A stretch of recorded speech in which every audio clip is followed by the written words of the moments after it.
हमारे नौजवान साथी उन्होंने मुझसे 1 महीना पहले वक्त लिया था और 1 महीना पहले मुकामी इंतजामिया डीएम और एसएसपी के पास जाकर इजाजत के लिए दरखास्त पेश कर दी थी और पिछले 1 महीने से तमाम के तमाम रोज सुबह पुलिस स्टेशन को जा रहे थे। एसडीएम सरायमीर के पास, मगर कल ये इत्तला दी गई कि मजलिस इत्तेहादुल मुस्लिमीन को पंजरपुर आजमगढ़ में जलसा करने की इजाजत नहीं देंगे और बगैर कोई वजह बताए कि क्यों हमको इजाजत नहीं दी जाएगी। क्या वहां पर उस मुकाम पर दफा 144 नाफिज है? ना दफा 144 नाफिज है, ना अल्लाह के करम से वहां पर कोई नज़्म व ज़ब्त का मसला है। हालात पुरअमन है, इसके बावजूद भी किसी भी एक सियासी जमात का ये बुनियादी हक उसको हासिल है हिंदुस्तान के दस्तूर में, जिसके तहत हम अपने जलसे कर सकते हैं, क्योंकि हमारे दस्तूर कॉन्स्टिट्यूशन में फ्रीडम ऑफ एक्सप्रेशन एक बुनियादी राइट है, एक फंडामेंटल राइट है। और अफसोस ये है उत्तर प्रदेश की समाजवादी पार्टी की हुकूमत मुलायम सिंह और अखिलेश यादव मजलिस इत्तेहादुल मुस्लिमीन से परेशान है, डर रहे हैं, बौखलाहट का शिकार है और वो जानते हैं कि अगर मजलिस इत्तेहादुल मुस्लिमीन का जलसा उत्तर प्रदेश में होगा तो ये वो जमात है जिसके कायदीन हक़ाइक़ को बयान करेंगे और मुलायम सिंह नहीं चाहते कि कोई आकर उत्तर प्रदेश की सरजमीन में हक़ाइक़ को बयान करे। आज उत्तर प्रदेश में समाजवादी पार्टी ये समझती कि उत्तर प्रदेश इनकी जाती जागीर है। उत्तर प्रदेश किसी की जाती जागीर नहीं है, ना कभी बन सकती है। उत्तर प्रदेश हिंदुस्तान में है और हिंदुस्तान का दस्तूर उत्तर प्रदेश पर भी लागू होता है, मगर गुरूर और तकब्बुर के मुजाहरे समाजवादी पार्टी की हुकूमत कर रही है।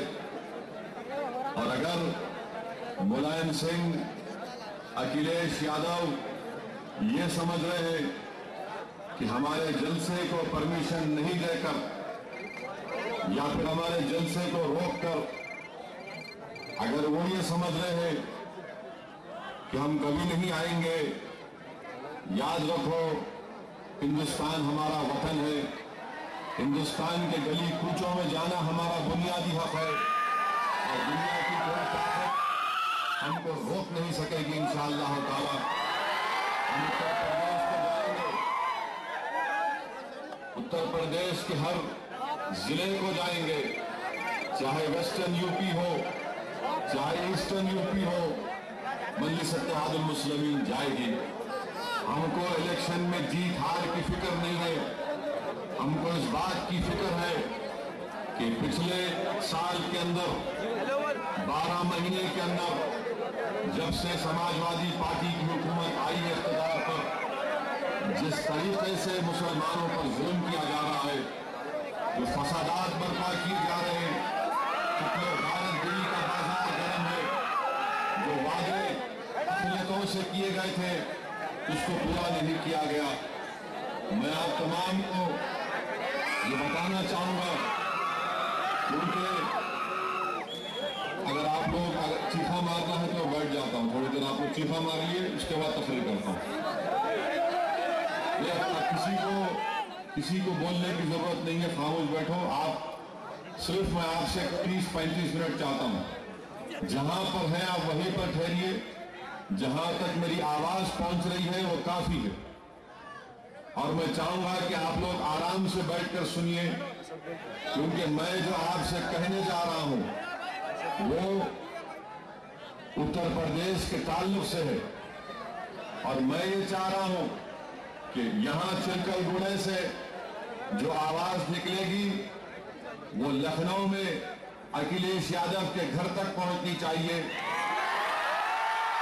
यहां से हम जो पैगाम देंगे वो हमारे मजलिस के साथियों के तक पहुंचे आजमगढ़ में, क्योंकि वो नौजवान कल से बड़े गमगीन है कि 1 महीने की उनकी कोशिश और आजमगढ़ और अतराफ व कनाफ से, चाहे इलाहाबाद हो चाहे बनारस हो, दूर दराज के गांव से करीब 40-50 हजार लोग इस जलसे में आ रहे थे।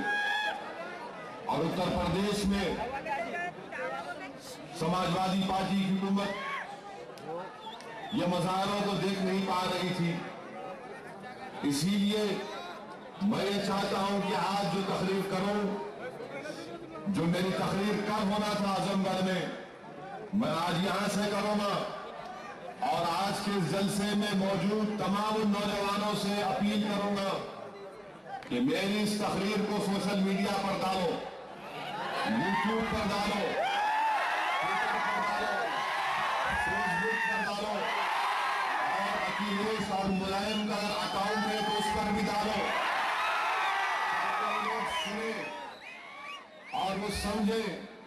और अगर वो नहीं सुनेंगे, नहीं समझेंगे, तो इंशाअल्लाह ताला जो आने वाला पार्लियामेंट का इलेक्शन है, जो ख्वाब मुलायम सिंह देख रहे हैं, वो ख्वाब देख रहे हैं मुलायम सिंह कि मैं उत्तर प्रदेश में 30 से 35 अरकान पार्लियामान मेरे पार्टी का जीत कर आएंगे। और मुलायम सिंह ये समझ रहे हैं कि मैं हिंदुस्तान का वजीर आजम बन जाऊंगा। मुलायम सिंह यादव, तुम्हारी पार्टी को बड़ी तकलीफ है कि मैंने जो तकरीर की, जिसमें मैंने कहा था कि कैसे मुजफ्फरनगर में हमारी मां और बहनों की जो इज्जत लूटी गई, और जब मैंने तुम्हारे ताल्लुक से और तुम्हारे फर्जन के ताल्लुक से कहा तो तुम्हारे लोगों को बड़ी मिर्ची लगी। ठीक है, एक बार लगी होगी, मगर याद रखो हम अपने बयान से बाज आने वाले नहीं हैं। हम जो बात कहें इंशाअल्लाह ताला आपको बयान करेंगे। अगर आपको तकलीफ पहुंची मुलायम सिंह यादव, तो मुझे इसकी हरगिज़ फिक्र नहीं है। अगर आजम खान को तकलीफ पहुंची तो मुझे इसकी फिक्र नहीं है। मुझे इस बात की हमेशा फिक्र रहती है कि हम और आपको सिर्फ ऐसा काम करना है कि हमारा रब अल्लाह उससे नाराज ना हो। अगर मुलायम सिंह यादव और अखिलेश यादव नाराज होते हैं तो नाराज होइए, गुस्सा आता है आने दीजिए। मुझे तुम्हारी नाराजगी और गुस्से की हरगिज़ परवाह न थी, न है, न रहेगी।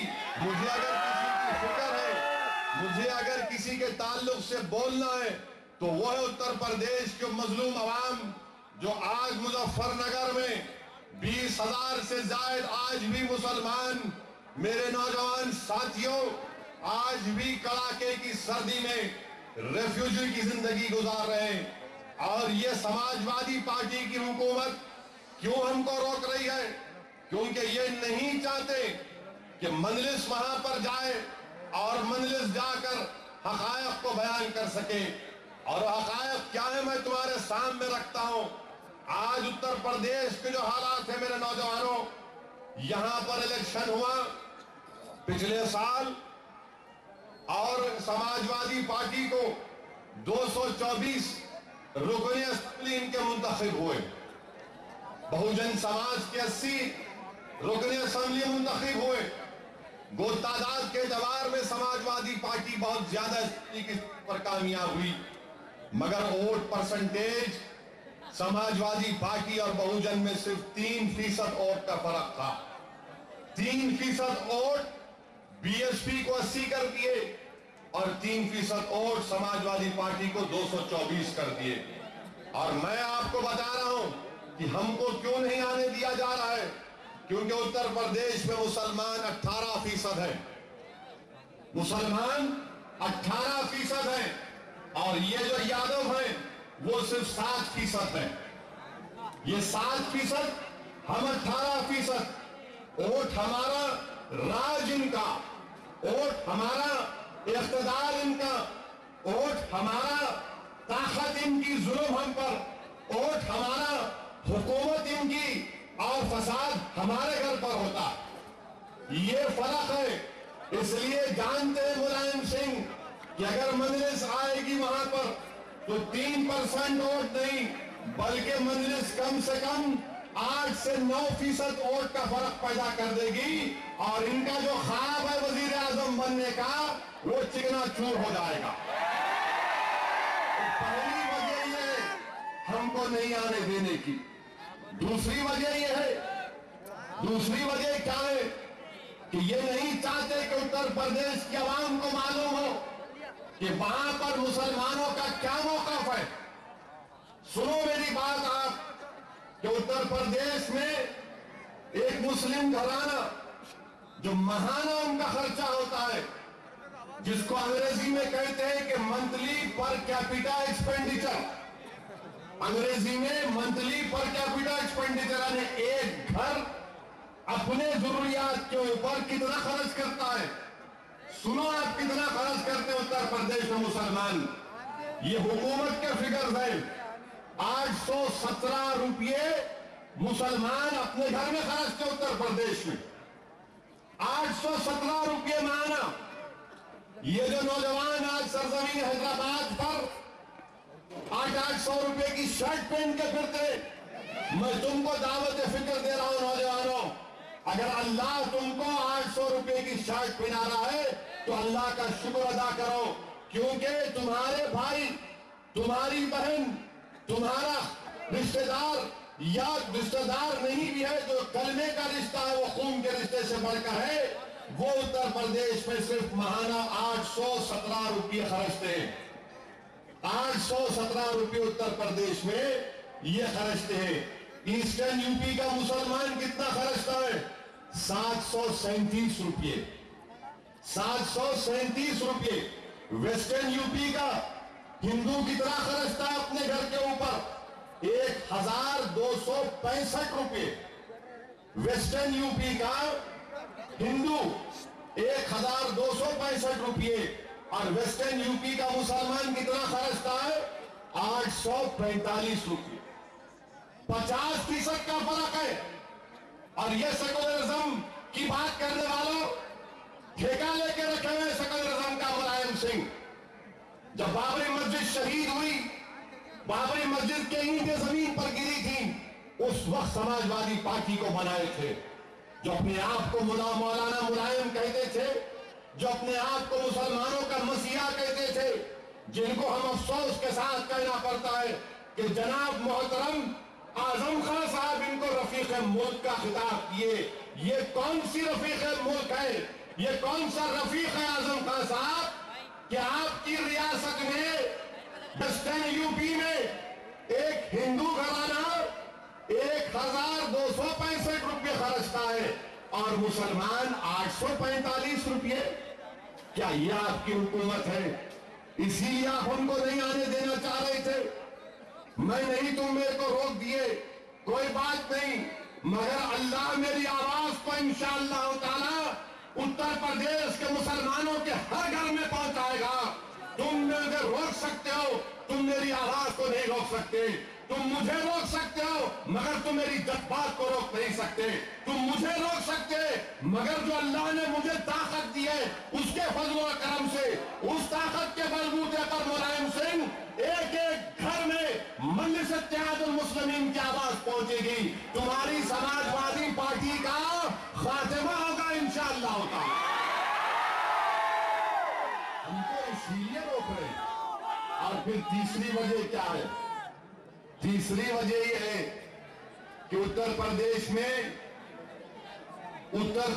में लिटरेसी रेट क्या है, खवानगी का तनासुब क्या है लिटरेसी रेट का? मुसलमानों का 47.79%, 47.79%। और तमाम दूसरे मजहब का कितना है? दूसरे मजहब का 56.27%। क्या ये तुम्हारा सेकुलरिज्म है? क्या ये तुम्हारी हुकूमत है? क्या ये तुम्हारी मुसलमानों से मोहब्बत है मुलायम सिंह यादव? तुम अपनी रियासत में हमारे वोटों से तुम 222 रुकन असेंबली तुम्हारे कामयाब हुए, हम वोट डाले तुमको। तुम्हारे यादव तो 7% है, मुसलमान 22%, हर तबके का लोग तुमको वोट डाले और तुम ये हम दे रहे हो। ये तीसरी वजह। और फिर जिस जिलों में मुसलमानों की आबादी बड़ी ज्यादा है, सहारनपुर में दीगर मजहब के लोगों का लिटरेसी रेट खवानगी का तनासुब 61%, सहारनपुर में मुसलमानों का 47%, लखनऊ में दीगर मजहब का 68%, मुसलमानों का 61%, फतेहपुर में दीगर मजहब का लिटरेसी रेट खवानगी का तनासुब 56.30%, मुसलमानों का 54%, वाराणसी 66.12% और मुसलमानों का 54.44%। क्या आप इसलिए हमको रोक रहे थे कि ये आदाद और शुमार आवाम के सामने हम पेश कर देंगे? फिर और एक वजह क्या है हमको रोकने की? और एक वजह क्या है हमको रोकने की?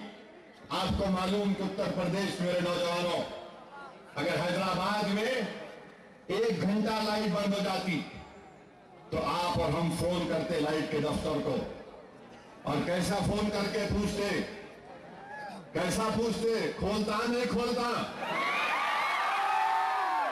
वहां पर उत्तर प्रदेश में क्या है? उत्तर प्रदेश में हफ्ते में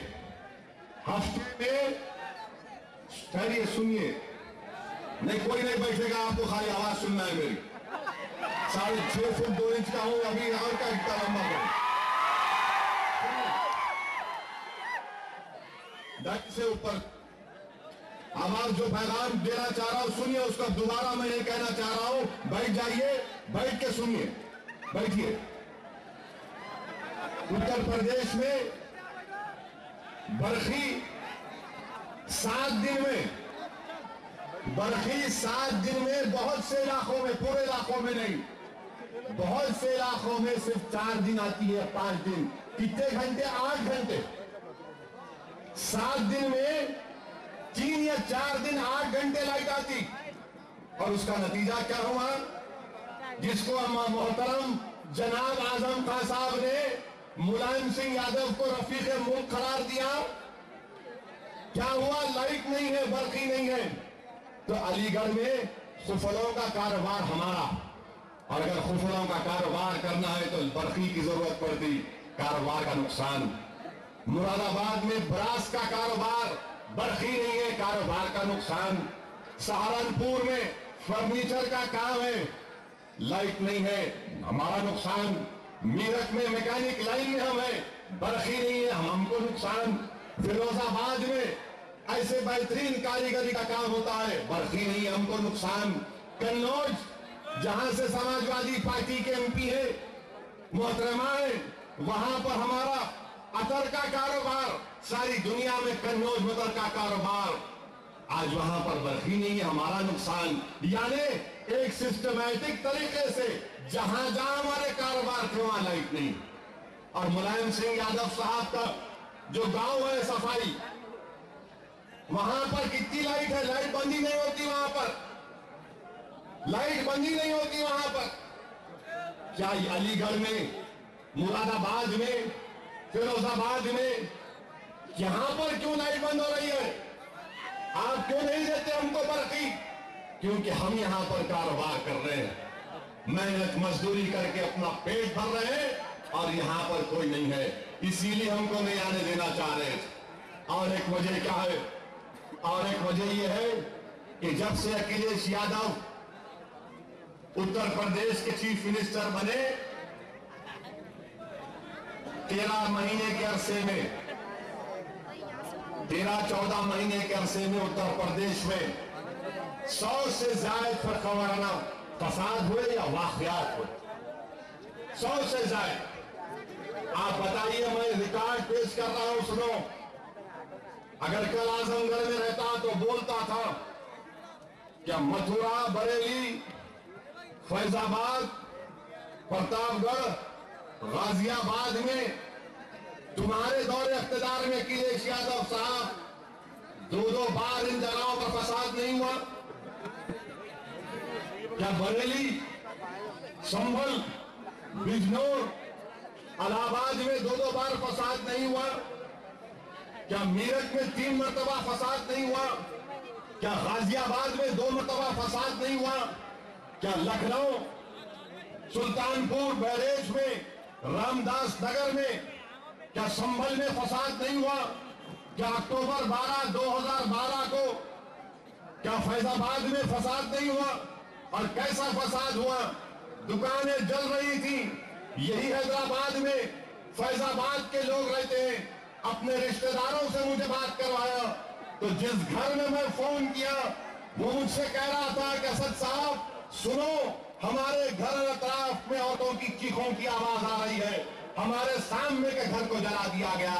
मैं उत्तर प्रदेश के एक समाजवादी पार्टी के सीनियर लीडर को टेलीफोन किया और उनसे कहा कि गड़बड़ हो रही है।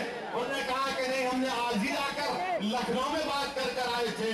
अरे मैं कॉन्फ्रेंस कॉल करके सुनाया, सुनो इस शख्स का एड्रेस लो, इसके घर में इसके बच्चे और बीवी खौफ से पुकार रहे, इसके बाजू का घर जल गया, सामने की मस्जिद में कुरान करीम की बेहुरमती हुई, तब जाकर यकीन। क्या वहां पर फसाद नहीं हुआ? और इस जगह पर फैजाबाद में बाबरी मस्जिद की शहादत के बाद भी फसाद नहीं हुआ था, अखिलेश यादव के दौर में फसाद हुआ। गाजियाबाद में सितंबर 12 को 2012 को फसाद नहीं हुआ? पुलिस फायरिंग में क्या 7 मुसलमान नहीं मारे गए? आजम खान साहब, क्या मुसलमानों के मरने पर आपको गम नहीं होता? आज आप हमारे जलसे का परमिशन कैंसिल करवाए आपकी हुकूमत, ठीक है, हमको उसकी फिक्र नहीं है। मैं इंशाअल्लाह ताला कभी ना कभी तो आऊंगा उत्तर प्रदेश को, मगर ये तो बताओ कि गाजियाबाद में पुलिस वालों ने जो 7 मुसलमानों को गोली मारकर शहीद किया, कितनों को गिरफ्तार किया? पुलिस वालों को आप कितनों को गिरफ्तार किया? नौजवान क्या एहतजाज कर रहे थे?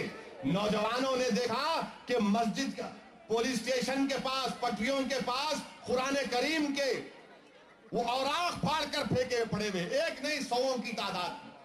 तो नौजवान गए पुलिस स्टेशन को पूछने के भाई ये क्या है, तो पुलिस ने क्या किया? फायरिंग।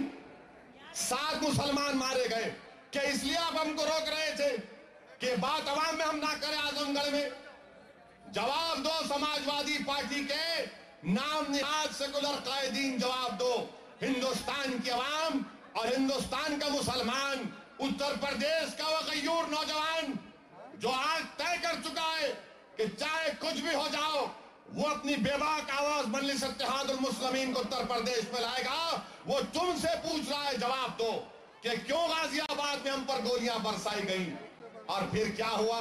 बरेली जुलाई 12 में, रमजान का महीना, पूरे 2 हफ्ते आखिरी दाए के, रमजान के आखिरी दाए में पूरा कर्फ्यू। बरेली में कौन जिम्मेदार है इसका? मुलायम सिंह यादव।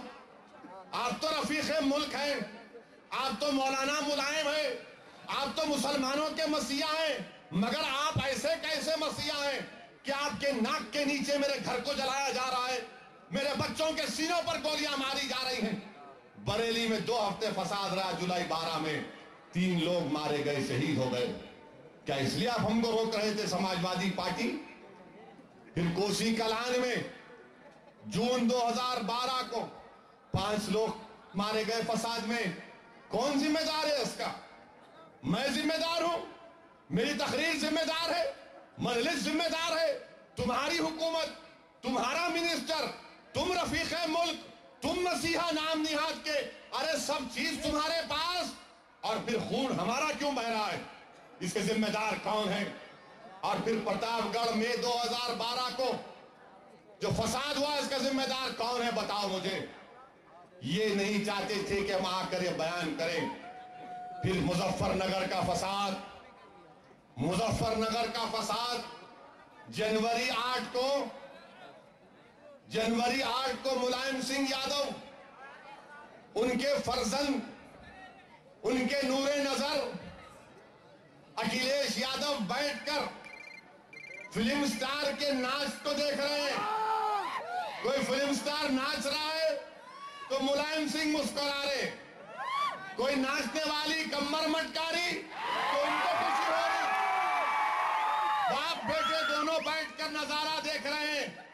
और वहीं से उस जगह पर जहां पर यह सफाई उत्सव हुआ, उससे 300 किलोमीटर दूर मेरे नौजवानों, मेरे बुजुर्गों, हमारी एक बेवा 60 साल की बहन आबेदा 3 डिग्री सर्दी में कैंप में नहीं सो सकती, इसलिए कि सर्दी की वजह से पानी टपकता है कैंप में।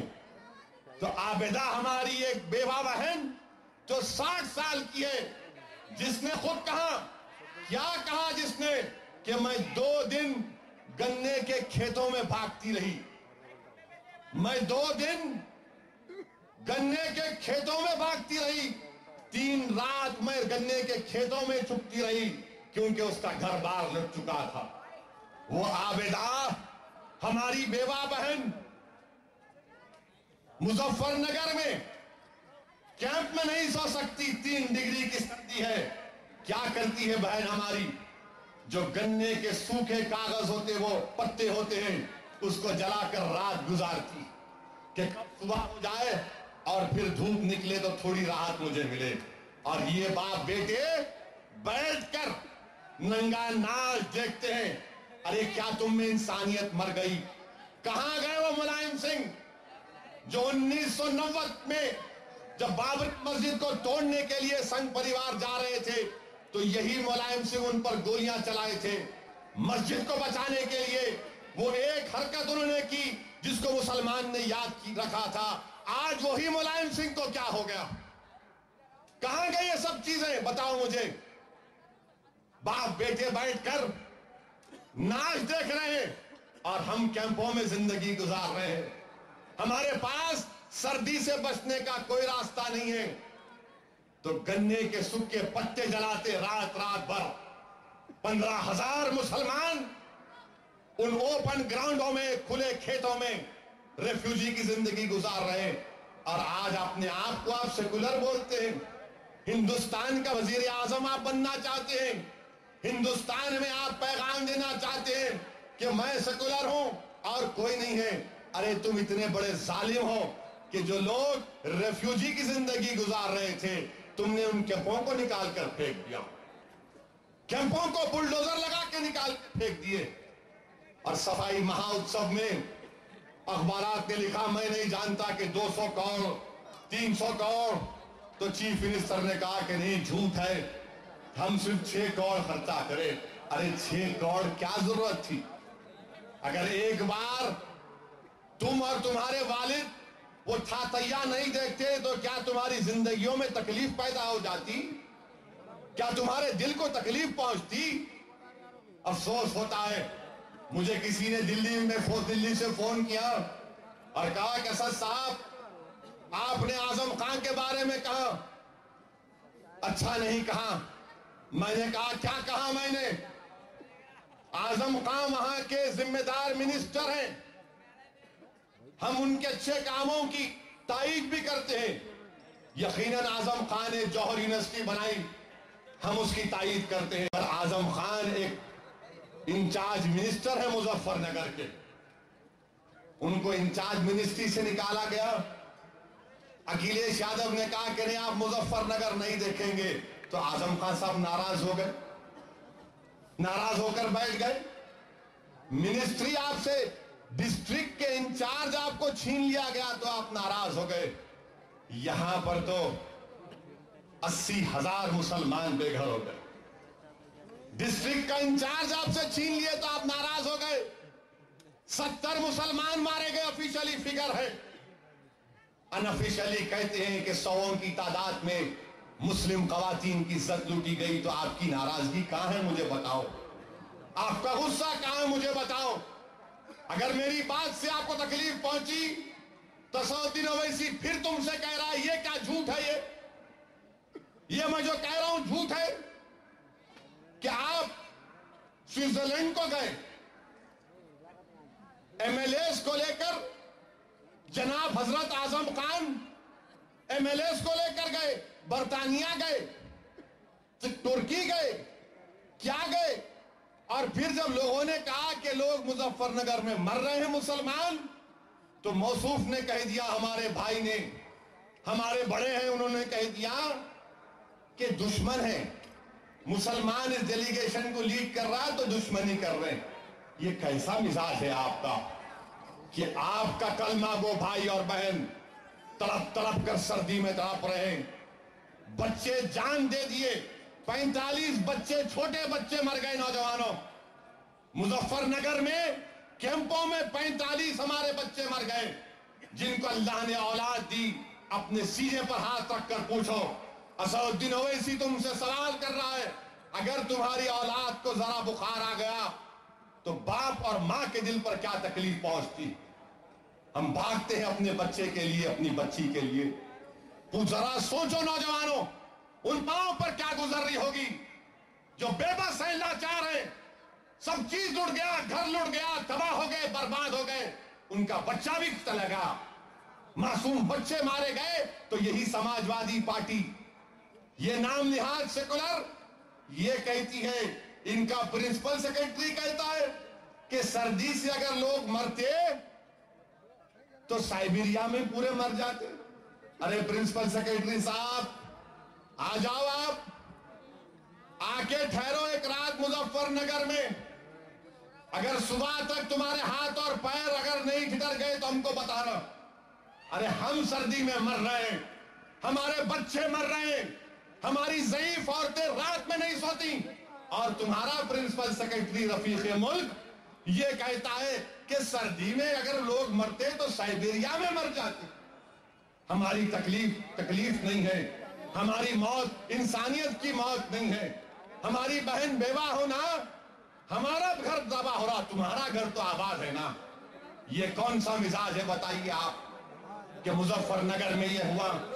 और फिर ये क्या कहते हैं, क्या कहते हैं लोग कि मजलिस इत्तेहादुल मुस्लिमीन फिरकापरस्त जमात है, मजलिस इत्तेहादुल मुस्लिमीन सही पार्टी नहीं है। हम ये पूछना चाहते हैं, अगर ये गलत है, अगर ये गलत है तो मुझे ये बताओ, आजम खान साहब आउटलुक मैगजीन में उस बच्ची ने रिपोर्ट लिखी, क्या लिखा उसने आजम खान साहब सुनो, जो मुझे फोन करके बता रहे थे कि हमारे बड़े आजम खान साहब वो नाराज हैं, आपकी नाराजगी है तो मुझे बताओ, वो दीक्षित ने जो रिपोर्ट लिखी आउटलुक मैगजीन में वो क्या थी, क्या थी वो। उस रिपोर्ट में लिखा नौजवानों कि महनाज, हमारी एक बहन कह रही है कि जालिमों ने कहा कि मुसलमानों की लौंडियों को रख लो, मुसलमानों की लौंडियों को रख लो। क्या इस पर खून नहीं खोलेगा? क्या इस पर गुस्सा नहीं आएगा? क्या इस पर हम नहीं कहेंगे कि मुसलमानों की लौंडियों को रख लो? क्या हम इंसान नहीं है? ये मेरे अल्फाज नहीं है मुलायम सिंह, ये आउटलुक मैगजीन के अल्फाज हैं, जिसकी रिपोर्ट में लिखा गया कि हमारी बहन महनाज कह रही है कि मुसलमानों की लौंडियों को रख लो। हमारी बहनों के छातियों पर चाकू मारा गया, क्या गुस्सा नहीं आएगा? तो क्या हम थाली मारेंगे? बताओ मुझे मुलायम सिंह, अगर मेरी तकरीर पर तुम इतना आग पे गोला हो गए कि परमिशन नहीं देंगे तो मैं दोबारा कह रहा हूं, सुनो मेरी बात को, कि हमारी माओ की इज्जत लूटी गई तो तुम खामोश रहोगे और तुम्हारे बारे में बोलेंगे तो तुमको गुस्सा आएगा? ये कौन सा इंसाफ है, मुझे बताओ। और फिर इस रिपोर्ट में क्या कहा गया कि हमारी रिपोर्ट, हमारी बहन रुबीना कह रही है, क्या कह रही हमारी बहन, कि ढोल बजा रहे थे, हमारी बहन की इज्जत लूट रहे थे और ढोल बज रहा था, हिंदी पिक्चर के गाने चल रहे थे। ये मैं नहीं कह रहा हूं, ये आउटलुक मैगजीन कह रही है। क्या ये भी झूठ है कि क्या कहा हमारी एक बहन ने, साबरा ने, इसके तीन बेटियां थे, साबरा के सामने एक बेटी को बरहना किया गया, मां के सामने उसकी बेटी की अजमत, इस इज्जत लूटे। साबरा के सामने दूसरी बच्ची को मारे लकड़ी से, नाजुक हिस्सों पर मार के जख्मी किए, फिर दोनों बच्चियों के सामने मां को बरहना करे। बताओ मुलायम सिंह, तुम कैसे सेकुलर हो कि तुम्हारी रियासत में, तुम्हारी हुकूमत में ये नजारे हमको देखने पड़ते कि हमारी बहन को, हम की बेटियों को बरहना करके इज्जत लूटी जाती और नंगा करके उनको भगाया गया गन्नों की खेतों में। क्या ये तुम्हारा इंसाफ है समाजवादी पार्टी को मानने वालों? और तुम समझ रहे हो कि उत्तर प्रदेश के 3 करोड़ मुसलमान ये सुनने के बाद तुमको वोट देंगे नहीं। कोई गैरतमंद मुसलमान तुम्हारा साथ नहीं देगा मुलायम सिंह, इंशाअल्लाह। क्योंकि तुम अगर हमारी बहन को बहन नहीं समझते, मुझे पूरा यकीन है कि उत्तर प्रदेश के गैर मुसलमान यकीनन इस बात को देखेंगे कि तुम्हारी हुकूमत में हमारी बच्चों की इज्जत का तहफ्फुज़ नहीं हो सका, हमारी 60 साल की औरतों की इज्जत लूटी गई। जालिमों ने यह नहीं देखा कि ज़ईफ है, शैतानों ने यह काम किया। बताओ, इसलिए तुम मुझे रोकना चाहते हो, इसलिए तुम मुझे रोकना चाहते हो मुलायम सिंह। यह काम यह आउटलुक मैगजीन में लिखा गया। क्या क्या दास्तान बयान करूं, कौन सी बात तुम्हारे सामने रखूं? सारी दुनिया कह रही है तो मुलायम सिंह बोलते कि नहीं, जो कैंप में रह रहे वो तमाम के तमाम साजिशी हैं, वो तमाम के तमाम साजिशी हैं, वो सियासी दुश्मन है तुम्हारे। मुसलमान अगर तड़पेगा तो सियासी दुश्मन, और वोट की जरूरत पड़ेगी मुलायम सिंह तुमको तो हम तुमको नजर आते। आज वक्त आ चुका है उत्तर प्रदेश में कि जो सरजमीन दखन पर सियासी तौर पर हमने जो रेनेसांस किया, निशाते सानिया क्या, उत्तर प्रदेश में एक नया निशाते सानिया होगा इंशाअल्लाह ताला।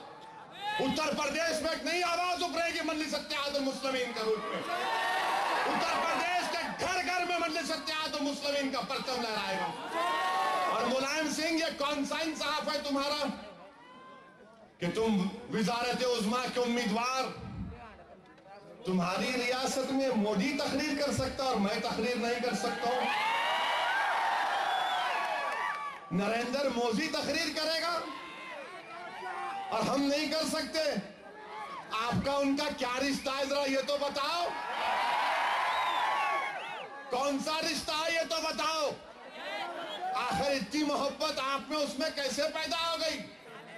और आप बोल रहे, समाजवादी पार्टी के लीडर बोल रहे कि मैं उत्तर प्रदेश को गुजरात बनने नहीं दूंगा। अरे गुजरात तो मुजफ्फरनगर बन गया ना, मुजफ्फरनगर तो गुजरात बन गया ना, मुजफ्फरनगर तो अहमदाबाद बन गया ना, मुजफ्फरनगर तो नरोटा पाटिया बन गया ना। आप कौन सी गुजरात की बात कर रहे हैं मुलायम सिंह?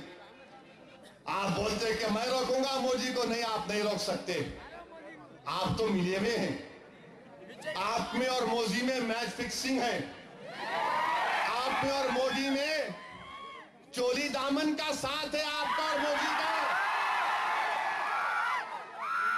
नूरा कुश्ती कर रहे हैं, अंग्रेजी में क्या बोलते, फुटसी खेल रहे हैं आप और मोदी। आप और मोदी फुटसी खेल रहे हैं, मगर उत्तर प्रदेश का गयूर वो मुसलमान जान चुका कि तुम्हारा खेल क्या है। तुम्हारा खेल यही है कि आज तुम मोदी से मिल रहे हो। एक तरफ पिछले साल वो यात्रा शुरू करने के लिए बोले, आपको याद दिला रहा हूं कि पिछले साल 2012 में अक्टूबर में, सितंबर के आखिर अक्टूबर में कि अशोक सिंघल, ये बड़े बड़े विश्व हिंदू परिषद के लीडर, 90 मिनट की मीटिंग, कितनी देर की मीटिंग? 90 मिनट की मीटिंग।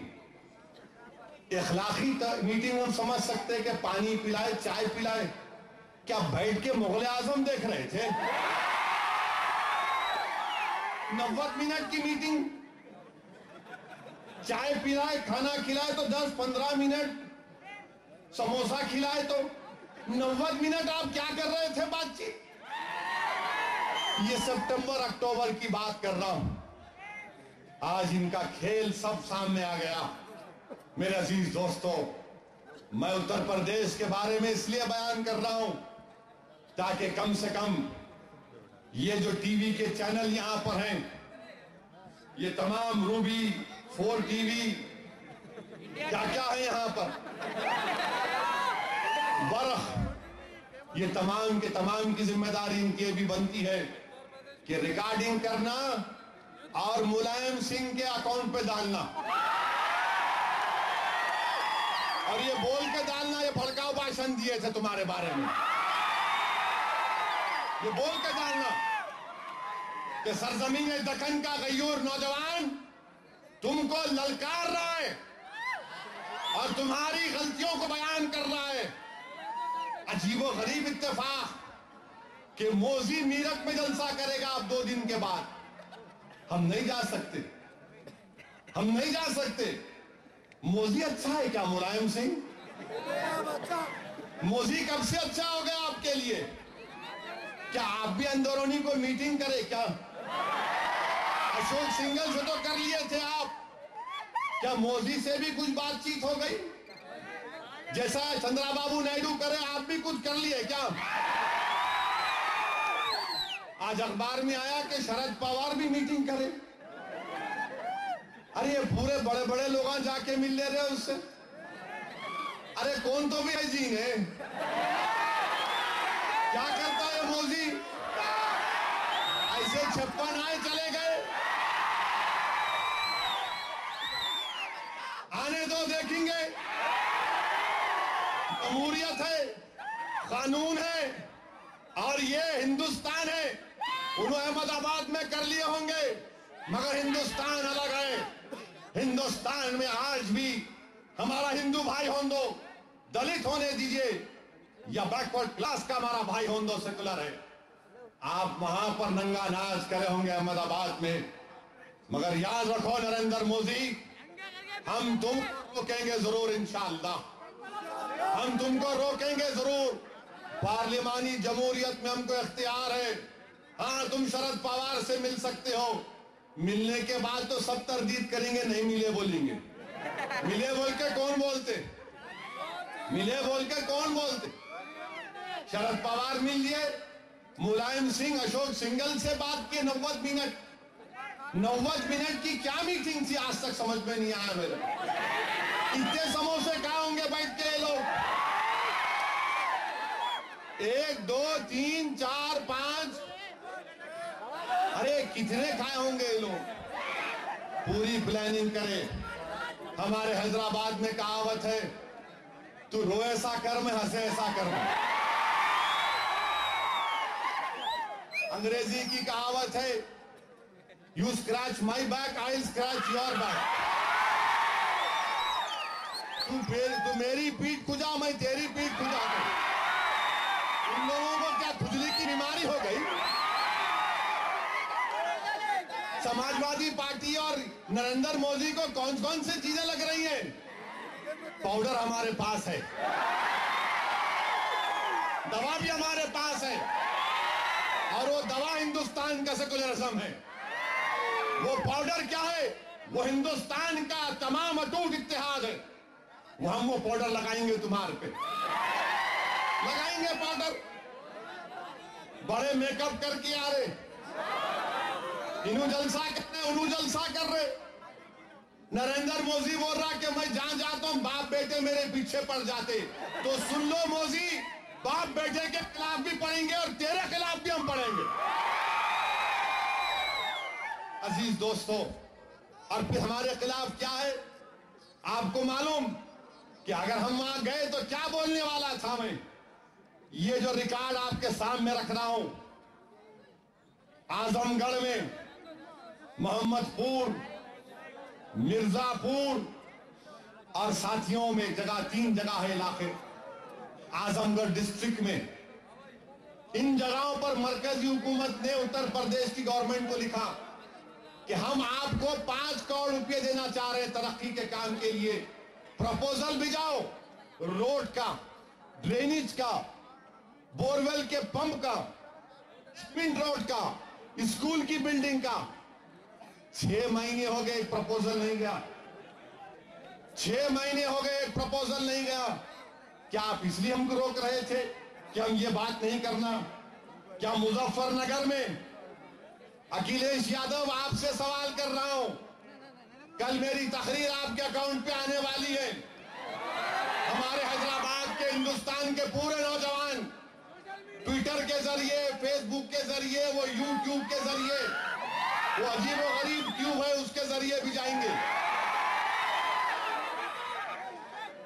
मुजफ्फरनगर के लिए 22/11/2013 को 22/11/2013 को 2 महीने पहले 5 करोड़ 9,60,000 रुपए दिए गए। किसके लिए दिए गए? आंगनवाड़ी सेंटर की तामीर के लिए और एक स्कूल की, इंटर कॉलेज की बिल्डिंग के लिए। आप, मैं पूछना चाह रहा हूं, बताओ समाजवादी पार्टी के लोगों, हम फिरका पर है ना, ये पैसे कहां खर्च हुए बताओ मेरे को। ये पैसे तुम खर्चा करे नहीं करे, या फिर इसको भी सफाई में लगा लिए वो फिल्म स्टारों के नाच गाने था तैया देखने के लिए।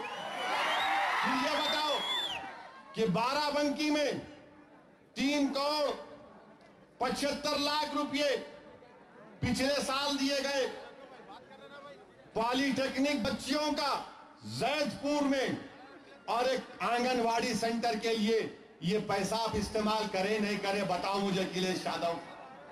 फिर मरकजी हुकूमत ने तुमको बहरेच डिस्ट्रिक्ट में 10 करोड़ 55 लाख रुपए दिए। किसके लिए दिए? वाटर सप्लाई, ग्राम पंचायत लालपुर जलालपुर में गवर्नमेंट गर्ल्स इंटर कॉलेज बनाने के लिए, बशियापट्टी में वाटर सप्लाई, ग्राम हरचंडा में वाटर सप्लाई, ग्राम सहसलामपुर में गवर्नमेंट गर्ल्स कॉलेज बनाने के लिए गुरगुट्टा में। क्या आप ये पैसों का कैसे इस्तेमाल करें? जवाब दो। फिर नवाबगंज ब्लॉक में पानी की स्कीम, पंचायत बनासाकी में पानी की स्कीम, पंचायत चौगरावा में पानी की स्कीम, पंचायत मकोलिया में पानी की स्कीम, अम्मा मौली में। ये पैसे क्या आप खा लिए बनाए? क्या ये आपके गारत के गले में चले गए? फकरपुर ब्लॉक, तेजवापुर ब्लॉक में पानी की स्कीम, इंटर कॉलेज की बिल्डिंग। ये सवालात मैं करने जा रहा था तुमसे, तुम जवाब इसका नहीं दे सकते। ये सवालात पूछते जा रहा था मैं तुमसे कि ये पैसे तुम्हारे पास जो मरकजी हुकूमत से आए, मुरादाबाद जहां पर हमारा भाई अजहरुद्दीन एमपी है, वहां पर 17 करोड़ रुपए दिए गए। कब दिए गए? सितंबर 2013 में। किसके लिए दिए गए 17 करोड़ रुपए?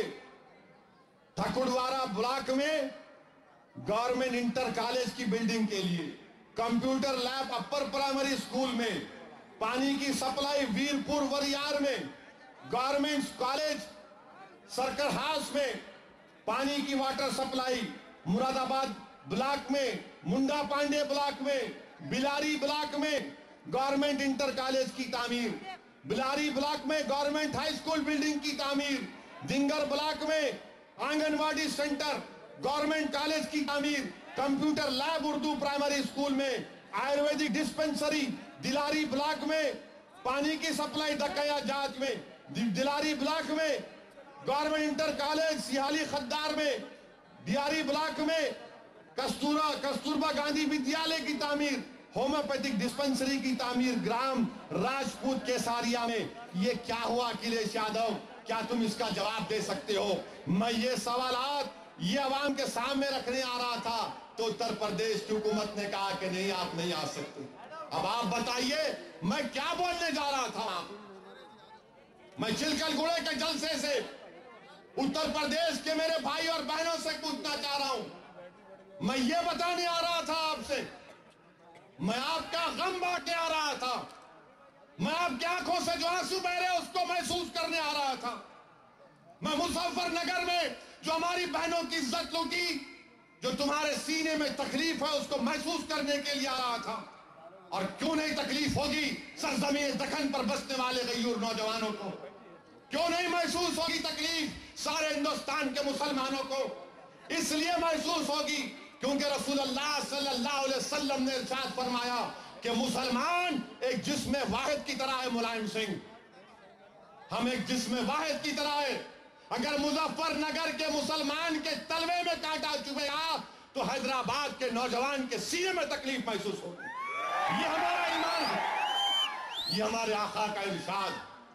और क्यों नहीं हम तुमसे मुकाबला करेंगे, हम क्यों नहीं तुमसे मुकाबला करेंगे। मेरे आका की सुन्नत है जालिम से मुकाबला करना। नौजवानों सुनो, जामे निजामिया के एक अजीम सुपूत डॉक्टर हमीदुल्लाह ने अपनी किताब मोहम्मद रसूलुल्लाह सल्लल्लाहु अलैहि वसल्लम में एक वाकया लिखते हैं। क्या लिखते हैं कि रसूलुल्लाह सल्लल्लाहु अलैहि वसल्लम का भी बचपना है। अबू लहब ने रसूलुल्लाह सल्लल्लाहु अलैहि वसल्लम के चचा से बहस की अबू जहल ने, और अल्लाह के रसूल सल्लल्लाहु अलैहि वसल्लम के चचा को ढकेल दिया और उनके सीने पर बैठ गया। रसूलुल्लाह सल्लल्लाहु अलैहि वसल्लम अभी बचपने में, रसूलुल्लाह सल्लल्लाहु अलैहि वसल्लम ने जब इस नाइंसाफी को देखा, बचपना है मेरे आका का, अगर इस जलसे में कोई बच्चे हैं तो तुम्हारे लिए मेरा पैगाम है। अगर मेरी आवाज मुजफ्फरनगर के मासूम बच्चों को पहुंच रही है तो मेरा पैगाम तुम्हारे लिए है मेरे बच्चों। अगर मेरी आवाज वो आजमगढ़ के गयूर और बहादुर नौजवानों को पहुंच रही है तो ये पैगाम तुम्हारे लिए भी है। यह आका की सुन्नत है कि अल्लाह के रसूल का बचपना है, दौड़ते हुए आए और उसको ढकेल दिया उसको कि कैसे तू ये हरकत कर रहा है। ये हमको मिजाज दिया गया। यह आका की सुन्नत है कि अगर कोई जालिम किसी पर जुल्म कर रहा है तो दौड़ो नौजवानों उसकी मदद के लिए, दौड़ो उसकी मदद के लिए। ये रसूलुल्लाह सल्लल्लाहु अलैहि वसल्लम का सुन्नत है। और आका अभी बचपने में डॉक्टर हमीदुल्लाह लिखते हैं कि बमुश्किल रसूलुल्लाह सल्लल्लाहु अलैहि वसल्लम की उम्र ज्यादा नहीं थी। अगर हम मदद को जाते हैं तो तकलीफ, मुजफ्फरनगर जाना चाहते हैं तो नहीं आना, अलीगढ़ को जाना चाहते हैं तो नहीं आना। अजीब और गरीब सेकुलर गवर्नमेंट है। महाराष्ट्र को जाना चाहते हैं तो मुमरा को नहीं आना। अरे क्या ये मुल्क तुम्हारे बाप का है, मेरा नहीं है। मैं यह मुल्क का शहरी नहीं हूं। क्या तुम मालिक है, मैं किराएदार हूं? क्या तुम मेरे आका, मैं तुम्हारा गुलाम हूं? अरे सुन लो मुलायम सिंह, सुन लो अखिलेश यादव, तुम हमारे आका नहीं हो सकते, तुम हमारे मालिक नहीं हो सकते। हमारे आका और हमारा मालिक तो मदीने का आका है, वो हमारा वो सब गुम्बद का मकी हमारा आका है। हमारा मालिक तो परवरदिगार है जो जमीन और आसमान का खालिक, वो हमारा खालिक है, वो हमारा मालिक है। ये तुम्हारे पास तुम्हारे चमचे तुमको नेताजी बोलते होंगे। मेरे पास कोई नेताजी नहीं है। कायद आजम हिंदू पूरी दुनिया का सबसे बड़ा कायद इनकलाब अगर कोई है मुसलमानों तो मोहम्मद मुस्तफा सल्लल्लाहु अलैहि वसल्लम है। कायद इनकलाब रसूलुल्लाह सल्लल्लाहु अलैहि वसल्लम है। और जितने दुनिया में कायदीन गुजरे, अगर उनमें कोई कायदाना सलाहियत है तो मेरे आका के पैरों की धूल का सदका है। वो मेरे आका के पैरों की धूल का सदका है। ये लोग मुलायम सिंह को नेताजी कह नेताजी ही हो। नेताजी सुभाष चंद्र बोस थे जो मुकाबला किया अंग्रेजों से, वो नेताजी। इनको प्राइम मिनिस्टर बनने का जुनून सवार होगा। कुछ भी हो जाए मैं प्राइम मिनिस्टर बनूंगा। उसको भी भूत सवार हो गया मोदी को, मैं भी प्राइम मिनिस्टर बनूंगा। तो चंद्रबाबू नायडू बोल रहे फूल नहीं तो फूल की पत्ती मेरे को मिल जाएंगे। नायडू बोल रहे मोदी साहब आप मेरी साइकिल पे बैठ जाओ, अपन दोनों बैठ के गम के पैंडीला मार के दिल्ली को जाएंगे। तो चंद्रबाबू नायडू अब मैं सुना अगर तेलंगाना बन गया तो उन्होंने होम मिनिस्टर बनना चाह रहे। क्या क्या जबरदस्त है भाई। क्या तू खाजा का लंगर बट रहा क्या? मैं होम मिनिस्टर, उन्होंने प्राइम मिनिस्टर, मैं डिफेंस मिनिस्टर, मैं एक्सटर्नल अफेयर्स मिनिस्टर। क्या है भाई ये? किसी खानदान की मीरास बांट रहे क्या आप? अभी इलेक्शन होना बाकी है नायडू साहब, अभी बहुत से मरहलों से गुजरना है, खाक और खून के दरियाओं से गुजरना है। और सिकंदराबाद की पार्लियामेंट सीट तो हम लड़ रहे हैं इंशाअल्लाह ताला। या अब के बार आप लोग वोट डालेंगे नहीं डालेंगे? किसको डालेंगे वोट आप? किसको वोट डालेंगे आप? ये पैगाम मिलना है इन लोगों को। अब लड़ना है सिकंदराबाद की पार्लियामेंट की सीट, बहुत हो चुका, लड़ेंगे इंशाअल्लाह ताला। जीत हार अल्लाह के हाथ में, मगर लड़ेंगे तो जीतने के लिए लड़ेंगे। अगर मेरी जिंदगी में कामयाब नहीं हुए तो नौजवानों तुम अपनी जिंदगी में कामयाब कराओगे, तुम जरूर कामयाब कराओगे। सिकंदराबाद की सीट पर तुम कामयाब कराओगे अपने नुमाइंदों को, तुम आजमगढ़ की सीट पर कामयाब कराओगे, तुम इंशाअल्लाह ताला उत्तर प्रदेश के ऐसी 8 पार्लियामेंट की सीटें जहां हमारे वोटों के बगैर कोई कामयाब नहीं हो सकता। अगर हम मुत्तहिद हो गए कलमे की बुनियाद पर तो यकीन हमारी ताकत में और इजाफा होगा। मगर कोशिश करना है। हैदराबाद की पार्लियामेंट की सीट कैसा मिली? 20 साल मेहनत करना पड़ा। 20 साल के बाद सालारे मिल्लत 5 हजार वोटों से कामयाबी हासिल, और अल्लाह का करम है हम कामयाब होते जा रहे।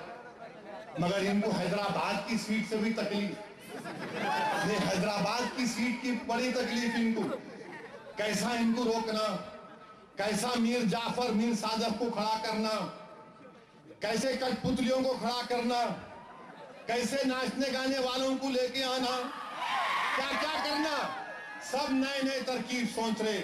मगर नौजवानों मैं तुमको पैगाम दे रहा हूं, हम इनको रोक सकते, हम अपने मकसद में इंशाअल्लाह कामयाब हो सकते।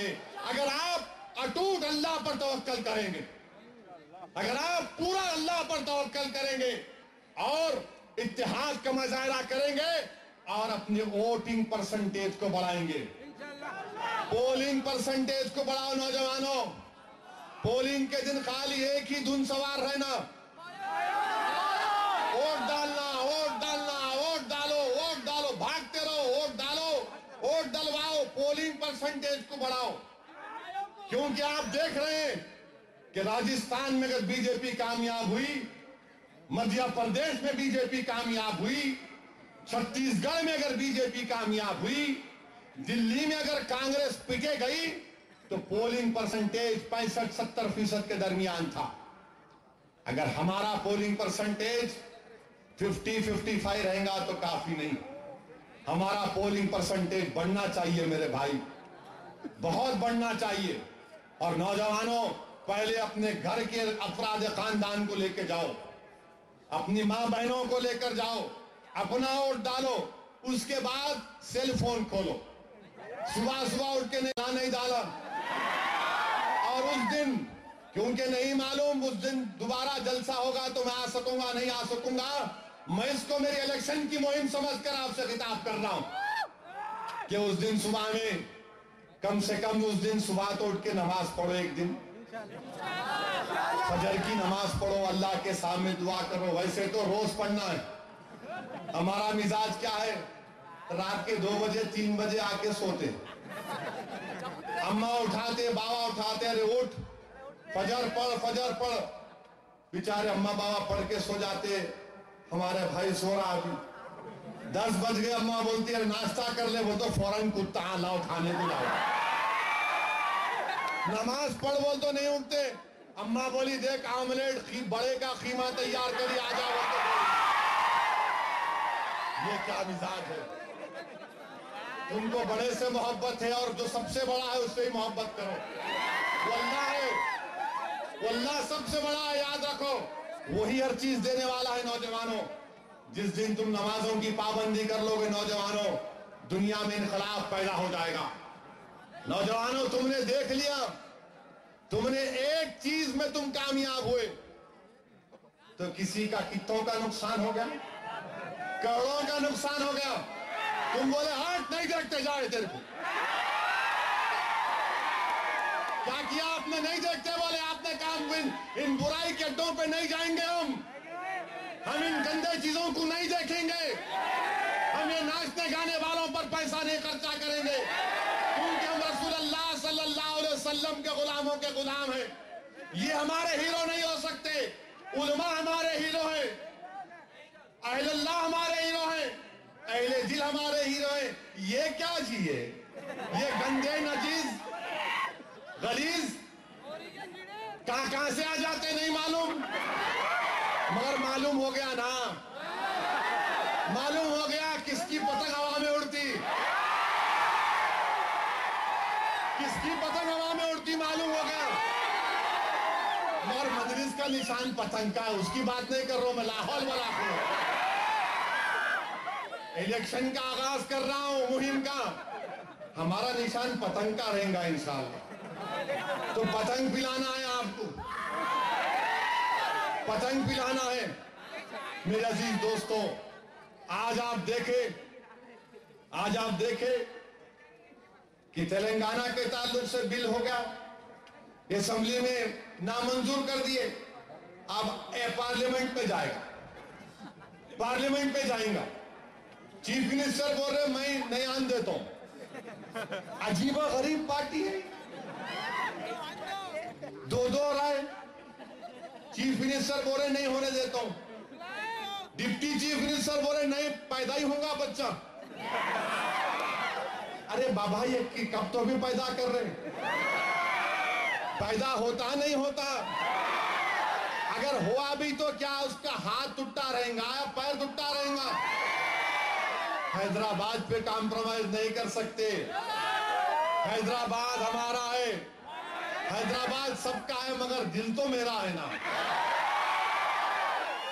लॉ एंड ऑर्डर गवर्नर के पास हिंदुस्तान का दस्तूर इस बात की इजाजत नहीं देता कि लॉ एंड ऑर्डर गवर्नर के पास रहे। हिंदुस्तान का दस्तूर इस बात की इजाजत नहीं देता कि एक रियासत के शहर का 2 कैपिटल, आंध्रा का भी कैपिटल, तेलंगाना का भी कैपिटल। अरे ये कौन सी मिसाल है मेरे भाई। हमारा हैदराबाद तो ऐसा हो गया कि फंस गई रजिया गुंडों में हाल हो गया। उन्हों बोरे नहीं छोड़ते, उन्हों बोरे नहीं छोड़ते। अरे मैं क्या करूं भाई, फिर हम क्या करना। ये तमाशा देख के दोनों बंदरा लड़ रहे। अरे हमारा शहर है भाई ये, हम भी तो कुछ है यहाँ पर। अरे आपका ही बोलेंगे, आपका हमारा, इनका तुम्हारा। अरे इनका तुम्हारा मेरा नहीं, ये हिंदुस्तान का है। मगर हैदराबाद कॉमन कैपिटल कैसा होगा।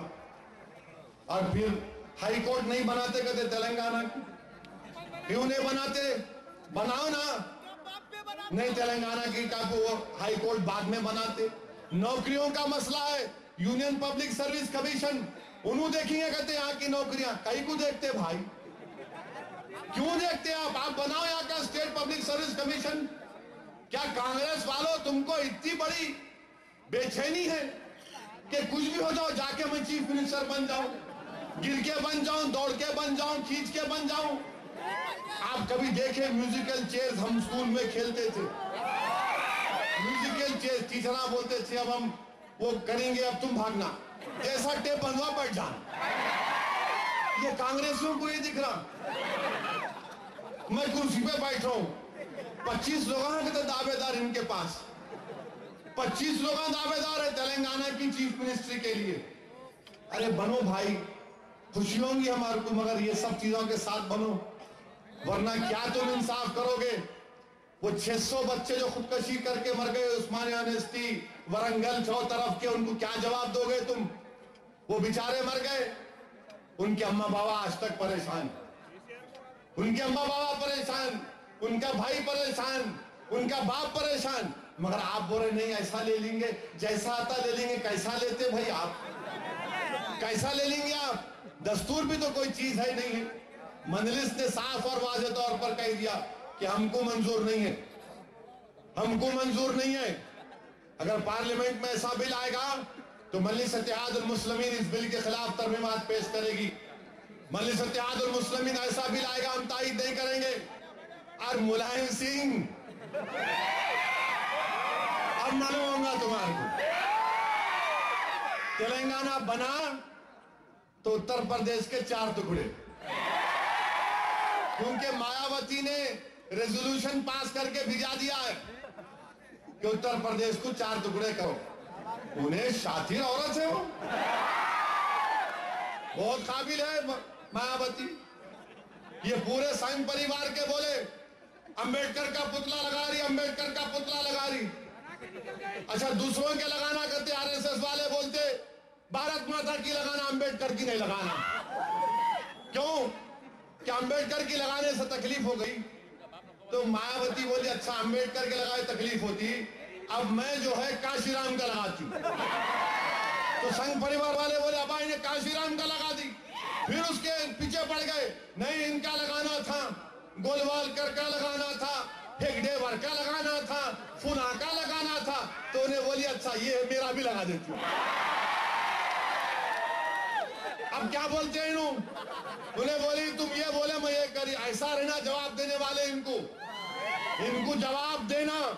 और मजलिस जो जबान से जवाब देती, मेहनत से जवाब देती, रोड पे आके जवाब देती, पुलिस से लड़के जवाब देती, जेल को जाके जवाब देती, खून बहा के जवाब देती, तो इनको परेशान हो जाते, पसंद नहीं आता, इनको पसंद नहीं आता।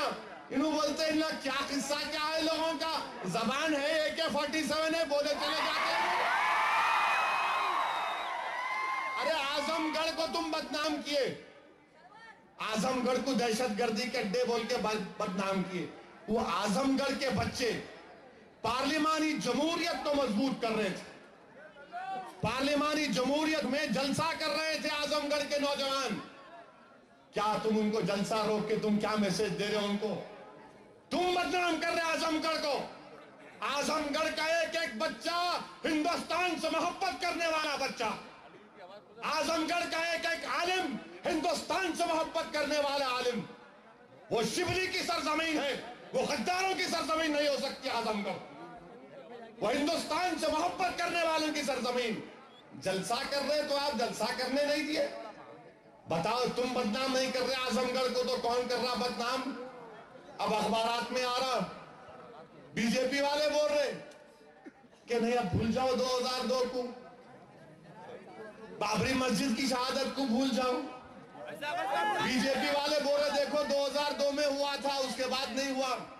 अरे संघ परिवार की चड्डी पहन के नाचने वालों सुनो, जब यहूदी लोग हिटलर की तारीफ करने वालों को नहीं भूले, अर्जेंटीना ब्राजील में जाकर हिटलर के मिनिस्टर जाके छुप गए थे, 80-80 साल के हो गए थे, तो इजरायली हुकूमत ने उनको अपने एजेंट को भिजाकर मरवाया। 80 साल 90 साल के बुड्ढों को मरवाया। क्यों मरवाया? क्यों उनको गिरफ्तार करवाया? क्यों इंटरनेशनल कोर्ट ऑफ जस्टिस को लेकर गए? क्योंकि ये लोग हिटलर के साथ 10 लाख यहूदियों को गैस के चैम्बर में डाले थे। ये इजराइल ने बदला लिया, इसको भूल जाना। क्यों बांग्लादेश में जमात इस्लामी के वहां के लीडर को फांसी दी गई? 40 साल पहले इल्जाम लगा जमात इस्लामी के लीडर पर कि उन्होंने वहां पर 71 की जंग में बांग्लादेशियों को मरवाया, लूटा करा, तो 40 साल के बाद उनको फांसी दिए। भूल जाना था, भूल जाना था, बोलना था तुम बांग्लादेश को गायब करके छोड़ देना था उनको। फिर तीसरी बात, क्या महात्मा गांधी के कत्ल को भूल जाना, नाथूराम गोडसे को भूल जाना, नाथूराम गोडसे की फूल उसके फोटो पे फूल चढ़ाना, क्या उसकी फोटो को लिख जाके पार्लियामेंट में लगाना नहीं हो गया? भूल जाना क्या है? बाबा कौम पे 3 गोली मारा था उन्हें, वहीं के वहीं वो बेचारे मर गए, उनकी भूल जाना मौत को। ये संघ परिवार, जब हम महात्मा गांधी की मौत को नहीं भूल सकते, जब हम बांग्लादेश में जमात इस्लामी ने जो जुल्म किया उसको सजा मिलती है, आज अखबार में आया कि वहां के एक और सदर को फांसी की सजा मिली, जब दिल्ली में 84 में जो सिखों को मारा गया उसको नहीं भूल सकते, तो गुजरात कैसा भूलना। और याद रखो संघ परिवार वालों, हम मुसलमान हैं, हम मुसलमान हैं। नौजवानों, हम क्यों मुहर्रम में करबला की याद को ताजा करते? हम क्यों मुहर्रम के महीने में इमाम हुसैन की शहादत को याद करते? जब ये भी यजीद भाग गया था ना, यजीद छुड़ गया, भाग गया था, मगर हम क्यों याद मनाते? क्यों याद मनाते? इसलिए याद मनाते कि जालिम को सजा मिले। जालिम मलून है, उसको बोले, उसको मजम्मत करें। और इंसाफ का बुनियादी तकाजा क्या है कि मेरे कातिल को सजा मिलना। मेरे कातिल कौन है, मेरा दुश्मन कौन है, मेरी मस्जिद को शहीद करने वाला कौन है? लाल कृष्ण आडवाणी आज तक सजा नहीं मिली। क्या आडवाणी को हम भूल जाएं? नरेंद्र मोदी, गुजरात का चीफ मिनिस्टर, और अहमदाबाद की सरजमीन हमारे खून से लाल हुई, उसको सजा नहीं मिलना? अमित शाह को सजा नहीं मिलना? ये तमाम लोगों को सजा नहीं मिलना? भूल जाना क्या? अरे इंसाफ का तकाजा, याद रखो संघ परिवार वालों, इंसाफ जब ही मिलेगा हमको जब तुम लोगों को सजा होगी, तुम्हारे करतूतों की सजा होगी, तब जाकर हमको इंसाफ मिलेगा। बहरहाल मेरे अजीज दोस्तों, जलसे और भी होते रहेंगे। मैं इस जलसे के जरिए हमारे उत्तर प्रदेश के आजमगढ़ के नौजवानों को कह रहा था, और जरा मेरी बात सुन के जाओ कि मैं सलाम करता हूं मजलिस इत्तेहादुल मुस्लिमीन के उन आजमगढ़ के नौजवानों को कि तुम्हारे खुलूस को हम सलाम करते हैं, तुम्हारी मोहब्बत को हम सलाम करते हैं। और उसमें एक ऐसा नौजवान भी था जो 10 दिन पहले उसको बेटा हुआ दिल्ली में, वो बोला कि मैं नहीं देखूंगा अपने बच्चे का चेहरा जब तक मजलिस का जलसा नहीं हो जाता आजमगढ़। ये जज्बा है, मैं उनको सलाम कर रहा हूं।